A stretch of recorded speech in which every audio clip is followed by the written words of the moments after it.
She was just a simple nanny, but when those twin boys wouldn't stop their piercing screams every single dawn, she uncovered a dark family secret that would change everything forever.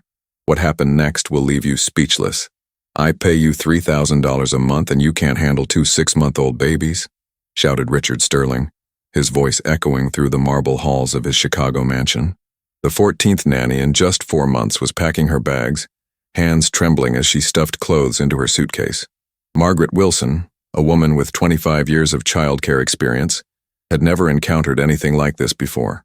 "Mr. Sterling, I've worked with difficult children my entire career, but these boys, they scream for hours without stopping," said Margaret, her voice barely above a whisper. "It's like they're haunted by something I can't see. Every dawn, at exactly 5:30 a.m. they start crying, and nothing, absolutely nothing, makes them stop." She paused, looking directly into Richard's exhausted eyes. "When was the last time you actually held your own sons?" The question hit Richard like a physical blow. His face flushed red with anger and something else he couldn't quite name. "How dare you question how I raise my children?" he snapped. "I work 18 hours a day to provide everything they could possibly need." But deep down he knew Margaret was right about one thing. He hadn't held James and Jacob since the day they came home from the hospital. Margaret grabbed her suitcase and walked toward the front door, then turned back one final time. "Mr. Sterling, those babies aren't just crying because they're hungry or tired. They're crying because they feel something terrible in this house, something that happened before they were even born."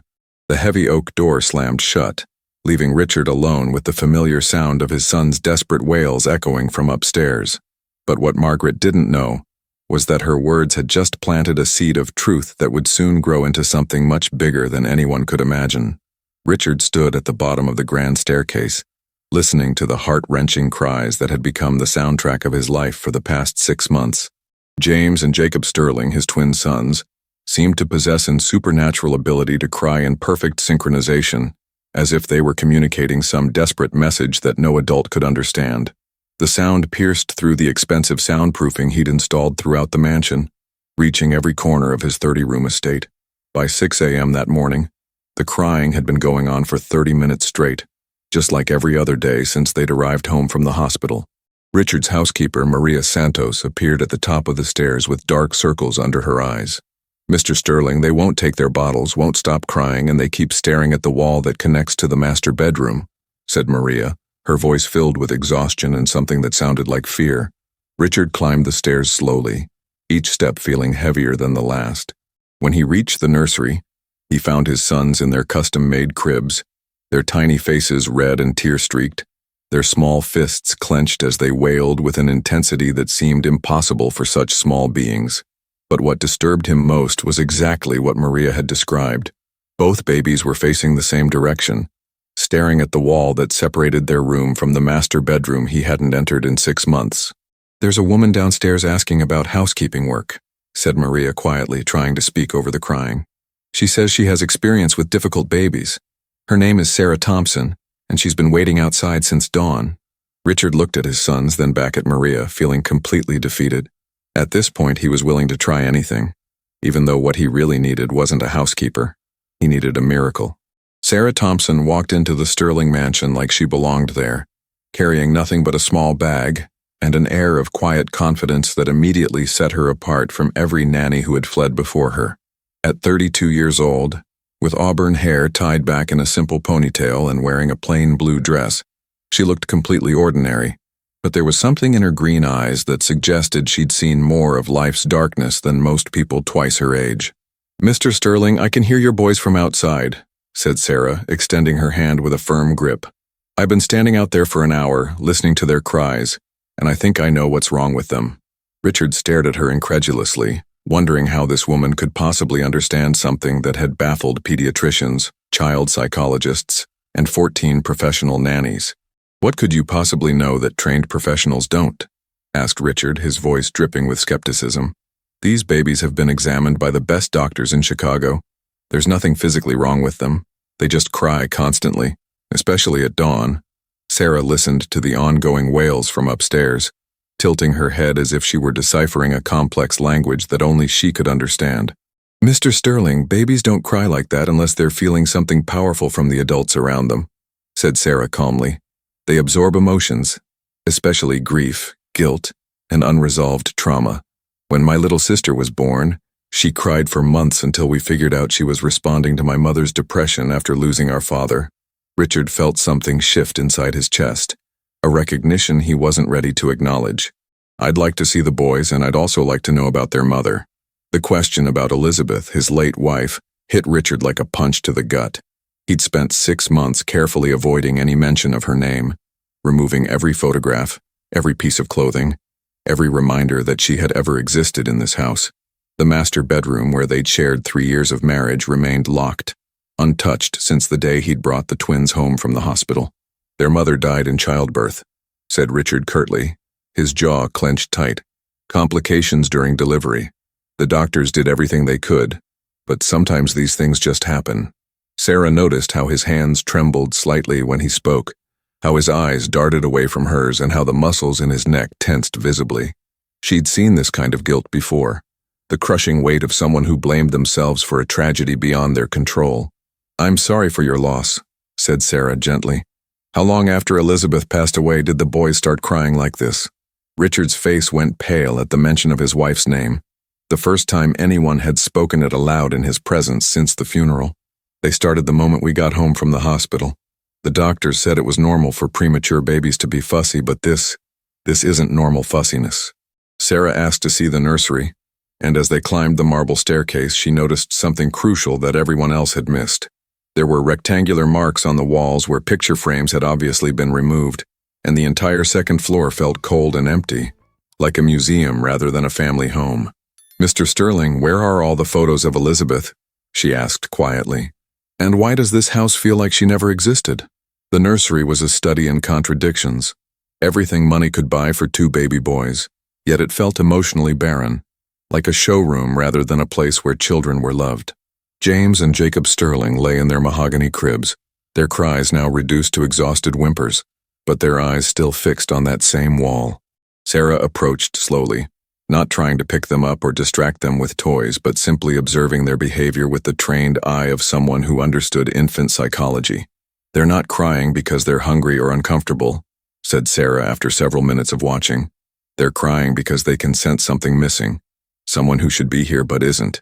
Babies have an intuitive understanding of their environment that adults often underestimate. She turned to Richard, who was standing in the doorway like he was afraid to enter his own son's room. "Mr. Sterling, when was the last time you held James and Jacob?" asked Sarah directly. The question hung in the air like an accusation, and Richard's face flushed with a mixture of shame and anger. "I hold them when necessary," he lied, but his voice lacked conviction. "I make sure they're fed, changed, cared for by qualified professionals." "That's not what I asked," said Sarah firmly. "I asked when you last held your own children, skin to skin, heart to heart, the way fathers are supposed to hold their babies." Richard turned away, unable to meet her gaze because the truth was too painful to admit even to himself. He hadn't held his sons since the day Elizabeth died, couldn't bear to touch the babies who had cost him the love of his life. But Sarah already knew the answer, and what she said next would crack open the wall he'd built around his heart. "These boys are crying because they know their father blames them for their mother's death," said Sarah with the quiet authority of someone stating an undeniable fact. "They can feel your guilt, your anger, your rejection every single day. That's why they cry at dawn. It's when your emotions are most raw, when you're least able to hide what you're really feeling." Richard spun around, his face contorted with rage and pain. "You don't know what you're talking about," he shouted, causing both babies to cry louder. "Elizabeth would be alive today if she hadn't gotten pregnant. She was perfectly healthy until she decided she wanted children. Those babies killed my wife, and now you want me to pretend everything is fine?" Before we continue, tell me in the comments, do you think Richard's anger is justified, or is he misdirecting his grief? Have you ever seen someone blame innocent people for their pain?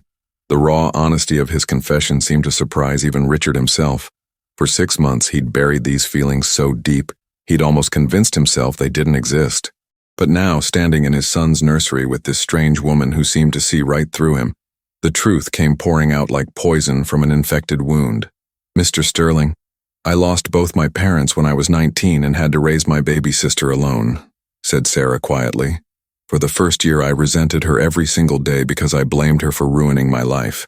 I know exactly what you're feeling, the guilt of loving someone and hating them at the same time." She moved closer to the cribs where James and Jacob had quieted slightly, as if they sensed something important was happening.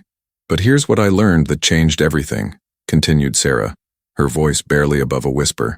"My sister didn't choose to be born any more than your sons chose to cost Elizabeth her life. They're innocent victims of a tragedy, just like you are. The difference is, they need you to survive, and right now you're failing them because you're drowning in your own pain." Richard felt his knees go weak. He gripped the doorframe to steady himself as the weight of 6 months of suppressed guilt crashed over him like a tidal wave. "I can't even look at them without seeing her face," he admitted, his voice breaking. "Every time I try to hold them, I remember her lying in that hospital bed, bleeding out while the doctors tried desperately to save her life." "What were Elizabeth's last words to you?" asked Sarah gently. Richard closed his eyes, transported back to that sterile hospital room where his world had ended. "She made me promise to love our boys enough for both of us," he whispered. "She said they would need their father more than anything else in the world, and I swore to her I would never let them feel unloved." Sarah walked over to Jacob's crib and carefully lifted the 6-month-old baby, who immediately stopped crying and nestled against her chest. "Then you need to keep that promise," she said simply. "Because right now James and Jacob Sterling are 2 of the most unloved children I've ever encountered, and it's killing them slowly. The question is, are you going to let Elizabeth's last wish die with her, or are you going to find the courage to be the father she believed you could be?" Richard stared at his son in Sarah's arms, really seeing him for the first time since bringing him home from the hospital. Jacob had Elizabeth's delicate features, her button nose, her long eyelashes, but his eyes, those were Richard's eyes, dark blue and serious even at 6 months old. For the first time in half a year, Richard felt something other than pain when he looked at his child. He felt wonder. "He looks like her," said Richard softly, taking a tentative step closer. "They both do." Sarah extended Jacob toward him, but Richard's hands shook so violently he was afraid he might drop the baby. "I don't know how to do this," he admitted. "I don't know how to be a father without Elizabeth here to show me the way." If you've ever felt completely lost as a parent, or if you think Richard deserves a second chance, hit that like button right now. Sometimes people need time to heal before they can love properly. "Being a father isn't about being perfect," said Sarah as she gently placed Jacob in Richard's trembling arms. "It's about being present, being willing to try, being brave enough to love even when love hurts." The moment Jacob settled against his father's chest, something magical happened. The baby's crying stopped completely, replaced by soft, contented breathing. James, seeing his brother peaceful in their father's arms, also quieted down for the first time in months. The nursery, which had been filled with desperate wails just minutes before, was suddenly blessed with the kind of silence that spoke of healing rather than emptiness. "They just wanted their dad," said Sarah with tears in her eyes. "They've been calling for you every dawn for 6 months, wondering why you couldn't hear them." Richard stood there holding Jacob, feeling the tiny heartbeat against his chest, and finally understood what Elizabeth had tried to tell him in those final moments. These weren't the babies who had killed his wife. These were the babies she had died to bring into the world, her final gift to him, her way of ensuring that her love would continue even after she was gone. "Sarah, there's something I need to show you," said Richard, his voice thick with emotion. "Something I've been hiding from everyone, including myself." He led her down the hallway to a door that had remained locked since the day Elizabeth died. With trembling hands, he turned the key and pushed open the door to reveal the master bedroom, preserved exactly as his wife had left it. On the nightstand sat a letter addressed to "My darling Richard and our beautiful boys." Elizabeth had written it during her final week of pregnancy, somehow knowing she might not survive to say these words in person. Sarah read the letter aloud, her voice breaking as she shared Elizabeth's final message. "If something happens to me, please don't blame our sons. They are the greatest joy I've ever known, and I need you to love them fiercely enough to make up for my absence. Promise me you'll tell them every day how much their mother loved them, how much I wanted them, how grateful I am that they exist." Who do you think was right in this story? Richard for protecting his heart, or Sarah for pushing him to face the truth? Tell me in the comments what you would have done in this situation. As Richard finished reading his wife's words, both babies began to make soft, cooing sounds, as if they finally felt the love that had been missing from their lives.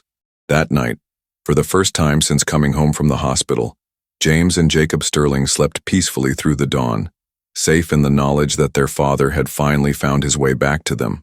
And that's how Sarah Thompson, a simple housekeeper who understood the language of broken hearts, helped heal a family that had been torn apart by grief. Sometimes the most profound changes come from the most unexpected places, and sometimes all it takes is one person brave enough to speak the truth that everyone else is afraid to acknowledge. Richard Sterling learned that loving his sons didn't mean betraying Elizabeth's memory. It meant honoring it. The boys stopped crying at dawn because they finally felt their father's love, and Sarah stayed on not as a housekeeper, but as the woman who had given them all a second chance at being a family. If this story touched your heart the way it touched mine, please hit that like button and share it with someone who needs to hear about the power of healing and forgiveness. And don't forget to subscribe to the channel for more incredible true stories that prove love can overcome even the deepest pain. What would you have done in Richard's situation? I'd love to hear your thoughts in the comments below.